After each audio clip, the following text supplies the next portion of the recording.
چې د مخامخ صفت رستو غیبت کړي دغه دوست په وید اصل نه کچا چې د مخامخ صفت رسته غیبت کې دغه دوست په وید اصل نه کچا وې صاحب کوي ناورې نو ماورا نن یو څو خبرې کومه خسوچا او لکه سپی به په کوڅه کې په غپاوي او خان خو پرېږده خطرناکې وي چمچا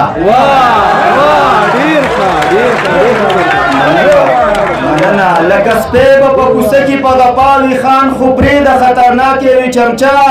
او بے غیرت یار په مثل د اجلا دی اجلا چرته ټینګولی شي مورچا مننه بے غیرت یار په مثل د اجلا دی اجلا چرته ټینګولی شي مورچا او ای یارانو اوس مې ځکه تپوس نه کړي بنده کړي مې په یار باندې خرچا او ای انور هسې نه چې هلته ګیر شي د عمل ګورې سپا وې سپرچا باره کې راته دغه نظم وایم لږې واورئ چې پلار د بچي دپاره خپل هر یو ارمان خاورې کي پلار د بچي دپاره خپل هر یو ارمان خاورې کي او بس د بچي د کامیابۍ دپاره ځان خاورې کي او زوی چې زلمی شي نو بیا نوم د بابا جان خاورې کي غریب دیالي کوي د خلکو ستغې سپورې هم وړي غریب دیالي کوي د خلکو ستغې سپورې هم وړي او په اتیا سل روپۍ د خوړ نه ګېډي پورې هم وړي او په مزدورۍ له پاسه څه خبرې نورې هم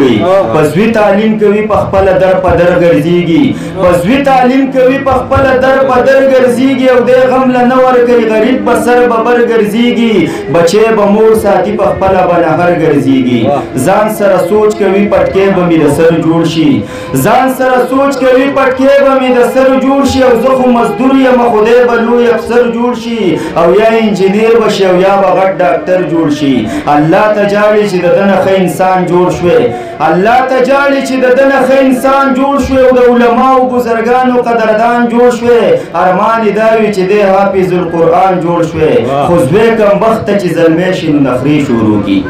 خو زوی کمبخته چې زلمی شي نو نخرې شروع کي او په نه خبره به د پلار سره لانجې شروع کي بعضې کارونه خلک ډېر بې اندازې شروع کي په ځان پوهېږي نه هر چا سره جګړې به کوي په ځان پوهېږي نه هر چا سره جګړې به کوي او د خوشو تشو سره ګرځي هم نشې به کوي غریبي نه کوي د خان ملک پیښې به کوي دا بې غیرته بیا د پلار نصیحت هم نه مني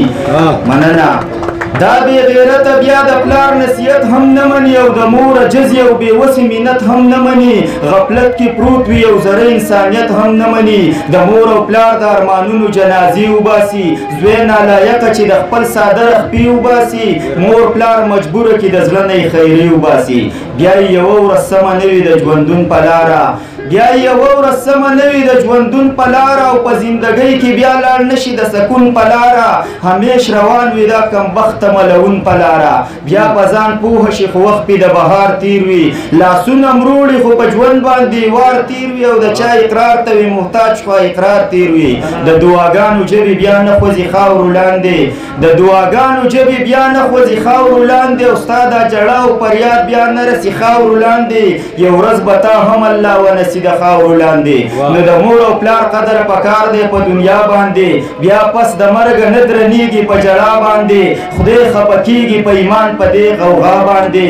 نانوره بس که نور د غم بیتونه مه جوړوه په سوي زړه باندې مې نور داغونه مه جوړوه په زور پر هر د چا دوبار زخمونه مه جوړوه په زور پر هر د چا دوبار